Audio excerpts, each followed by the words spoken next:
আকি কল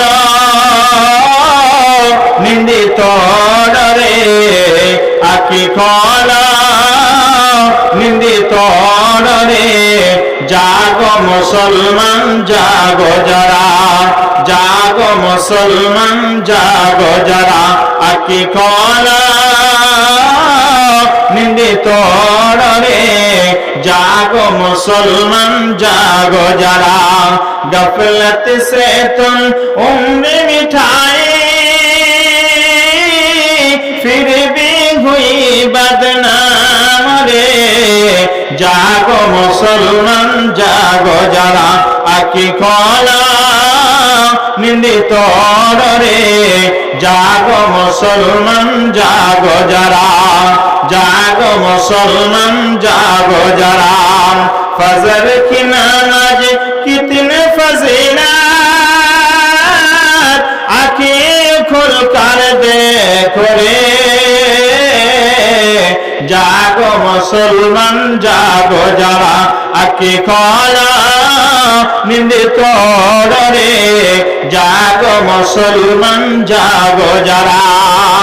বাদল হয়ে যায় তখন মানুষটার জন্য সব কিছু বন্ধ হয়ে যায়, শুধুমাত্র তার আমলটা কবরে সঙ্গে যায়। নবীজি বলছেন পৃথিবীতে সে ভালো কাজ করত, পৃথিবীতে সে ভালো খেত, ভালো পড়তো, এগুলো সব বন্ধ হয়ে গেল। মানুষের সঙ্গে ভালো কথা বলতো, এগুলো সব বন্ধ হয়ে গেল। কিন্তু মানুষটার জন্য কবরে কিছুই যাবে না, তিন প্রকারের আমল কবরের মধ্যে পৌঁছাবে। আমি যদি নেক সন্তান রেখে যাই, এই মুরব্বী এই মাওলানা যদি নেক সন্তান রেখে যান, তাহলে উনি মারা যাওয়ার পরে ওই নেক সন্তান যদি তার ওনার জন্য দোয়া করে, ওনার জন্য দান খয়রাত করে, ওনার জন্য যদি নেক সন্তান হিসাবে সে যদি দোয়া করে, আমল হিসাবে যদি পাঠাতে চায়, তাহলে তার দোয়াটা কবরে পৌঁছাবে। আর একটা জিনিস পৌঁছাবে, সেটার নাম হলো যদি দান খয়রাত করে, ওই সন্তান যদি দান খয়রাত করে সেটা পৌঁছাবে। নবীজি বলেছেন আর মানুষটা জীবিত অবস্থায়, জীবিত অবস্থায় মসজিদের জন্য 1000 ইট দিয়েছে, 1 গাড়ি বালু দিয়েছে, আর সেই মানুষটা 10 বস্তা 20 বস্তা সিমেন্ট দিয়েছে। ওই সিমেন্টটা দেওয়ার কারণে মসজিদের কাজ নির্মাণ হয়েছে, মসজিদের কাজে লাগানো হয়েছে। ওই কাজটা করার জন্য এটা মসজিদটা আপনার কিয়ামত পর্যন্ত থাকবে। কিয়ামত যেদিন অনুষ্ঠিত হবে, সেই দিন গোটা পৃথিবী সব ধ্বংস হয়ে যাবে, পৃথিবীতে থাকবে না, বড় বড় পাহাড় থাকবে না, আপনাদের এই যে নদী এই গঙ্গা সেদিনে থাকবে না, সেদিনে কোনো কিছুই থাকবে না, সেদিনে নদ নদী পাহাড় পর্বত বড় বড় বিল্ডিং কিছুই থাকবে না, গোটা পৃথিবী একটা সমতল জমি হয়ে যাবে। আর ওই দিনে আল্লাহর নবী বলছেন এই দিনে মানুষগুলো যখন সব ধ্বংস হয়ে যাবে, আল্লাহ রাব্বুল আলামিনের ভূমিকম্পে যখন ধ্বংস হবে, আল্লাহর মসজিদ সেটা সেদিনে স্থির থাকবে, সেদিনে ধ্বংস হবে না।